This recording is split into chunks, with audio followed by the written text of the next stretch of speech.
अभी हम पढ़ेंगे भैया कुमारगुप्त प्रथम के बारे में। अभी हम गुप्त साम्राज्य पढ़ रहे हैं और ये बीपीएससी का मतलब चल रहा है, ठीक है। ऐसे तो यूपीएससी में भी पूछा ही जाएगा कुमारगुप्त प्रथम। तो कुमारगुप्त प्रथम के बारे में सब कुछ जानते हैं, ठीक है ना। तो किसके पश्चात कुमारगुप्त प्रथम सिंहासन पर बैठा? किसके पश्चात कुमारगुप्त सिंहासन पर बैठा? तो चंद्रगुप्त द्वितीय के पश्चात कुमारगुप्त सिंहासन पर बैठा। चंद्रगुप्त द्वितीय और कुमारगुप्त के बीच क्या संबंध था? तो जो कुमारगुप्त प्रथम था वो चंद्रगुप्त द्वितीय का पुत्र था। चंद्रगुप्त द्वितीय का पुत्र कौन था? कुमारगुप्त प्रथम। अच्छा, चंद्रगुप्त द्वितीय की पत्नी का क्या नाम था? चंद्रगुप्त द्वितीय की उस पत्नी का क्या नाम था जिससे कुमारगुप्त प्रथम उत्पन्न हुआ था? तो चंद्रगुप्त द्वितीय की पत्नी का नाम ध्रुव देवी था। उसी का जो बड़ा पुत्र था कुमारगुप्त प्रथम था। अच्छा, कुमारगुप्त प्रथम का छोटा भाई कौन था? तो कुमारगुप्त प्रथम का छोटा भाई गोविंद गुप्त था, ठीक है ना। यानी कि चंद्रगुप्त द्वितीय की पत्नी थी ध्रुव देवी, ध्रुव देवी का ही पुत्र था कुमारगुप्त प्रथम और दूसरा गोविंद गुप्त। तो सिंहासन पर कौन बैठा भाई? तो कुमारगुप्त प्रथम। अच्छा, कुमारगुप्त के शासन का वर्णन का स्रोत क्या है? कौन सा अभिलेख है? तो कुमारगुप्त प्रथम के शासन का वर्णन का जो स्रोत है उसी का एक अभिलेख है। वो कौन सा अभिलेख है? तो उस अभिलेख का नाम है मंदसौर अभिलेख।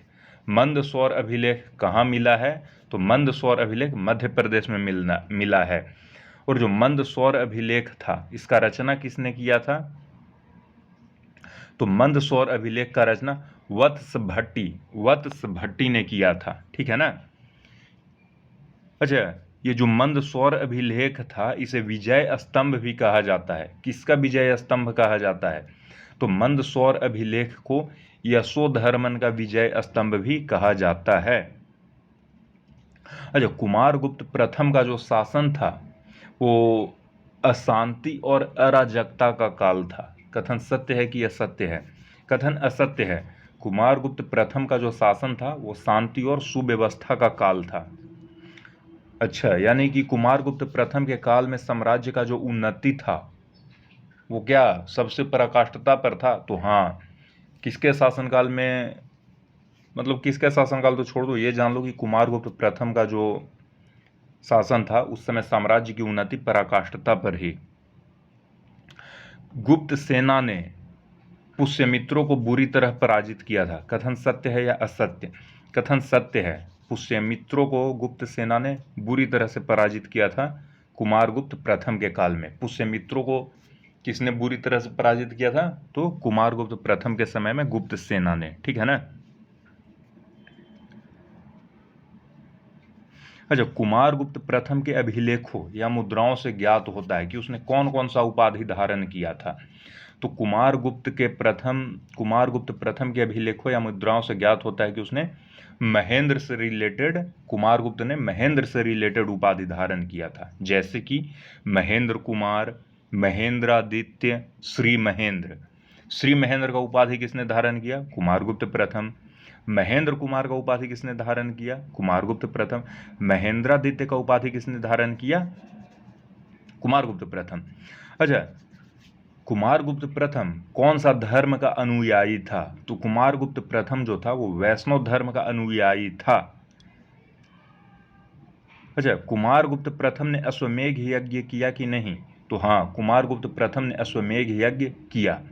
कुमारगुप्त प्रथम ने अश्वमेध यज्ञ किया, इसकी जानकारी हमें किस चीज़ से पता चलता है? तो कुमारगुप्त के सिक्कों से पता चलता है कि उसने अश्वमेध यज्ञ किया था। अच्छा, गुप्त शासकों में सबसे ज़्यादा अभिलेख किसके प्राप्त हुए हैं? तो गुप्त शासकों में सबसे ज़्यादा अभिलेख कुमारगुप्त के ही प्राप्त हुए हैं, है ना।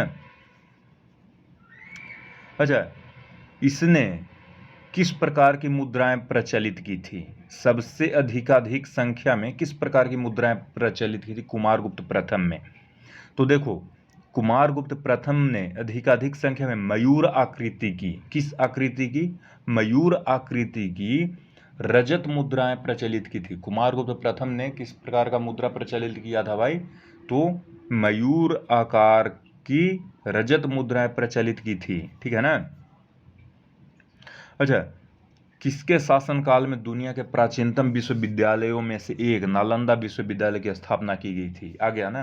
तो कुमारगुप्त प्रथम के शासनकाल में ही दुनिया के प्राचीनतम विश्वविद्यालयों में से एक नालंदा विश्वविद्यालय की स्थापना की गई थी। विभिन्न विषयों के कितने छात्र अध्ययन करते थे नालंदा विश्वविद्यालय में? तो विभिन्न विषयों के 10,000 से अधिक छात्र अध्ययन करते थे। नालंदा विश्वविद्यालय में एक विशाल पुस्तकालय था जिसका प्रमुख भाग क्या क्या था? तो रत्न रंजक, रत्न सागर, रत्नोदधि, ठीक है ना। रत्न रंजक क्या था भाई? तो नालंदा विश्वविद्यालय में एक विशाल पुस्तकालय था, उसी का भाग था रत्न रंजक। रत्नोदधि क्या था? पुस्तकालय का भाग था। रत्न सागर क्या था? नालंदा विश्वविद्यालय के पुस्तकालय का भाग था। अच्छा, ऑक्सफोर्ड ऑफ महायान बौद्ध, ऑक्सफोर्ड ऑफ महायान बौद्ध किसे कहा जाता है? तो ऑक्सफोर्ड ऑफ महायान बौद्ध जो विशाल पुस्तकालय था नालंदा का, उसी को कहा जाता है। अच्छा, नालंदा विश्वविद्यालय की पहचान या खोज किसके द्वारा की गई थी सर्वप्रथम? तो नालंदा विश्वविद्यालय की पहचान या खोज सर्वप्रथम कनिंघम के द्वारा की गई थी। चीनी यात्री इत सिंह कब नालंदा आया था? तो चीनी यात्री इत सिंह 673 ईस्वी में नालंदा आया था। अच्छा, इत सिंह के अनुसार नालंदा विश्वविद्यालय की अपनी मुद्रा थी, ठीक है ना। इत सिंह के अनुसार, किसके अनुसार नालंदा विश्वविद्यालय की अपनी मुद्रा थी? तो इत सिंह के अनुसार नालंदा विश्वविद्यालय की अपनी एक मुद्रा थी जिस पर पाली भाषा में क्या लिखा रहता था? तो जिस पर पाली भाषा में श्री नालंदा महाविहार आर्य भिक्षु संघस्थ उत्कीर्ण था। नालंदा विश्वविद्यालय की अपनी मुद्रा थी इत सिंह के अनुसार, जिस पर पाली भाषा में श्री नालंदा महाविहार आर्य भिक्षु संघस्थ, श्री नालंदा महाविहार तो है ही, आर्य भिक्षु संघस्थ उत्कीर्ण होता था, ठीक है ना। अच्छा, जो कुमारगुप्त प्रथम था तो वैष्णव धर्म का, लेकिन क्या वो अन्य धर्मों को बुरी तरीके से ट्रीट करता था? नहीं। कुमारगुप्त प्रथम था धार्मिक सहिष्णुता की नीति का पालन किया था, है ना।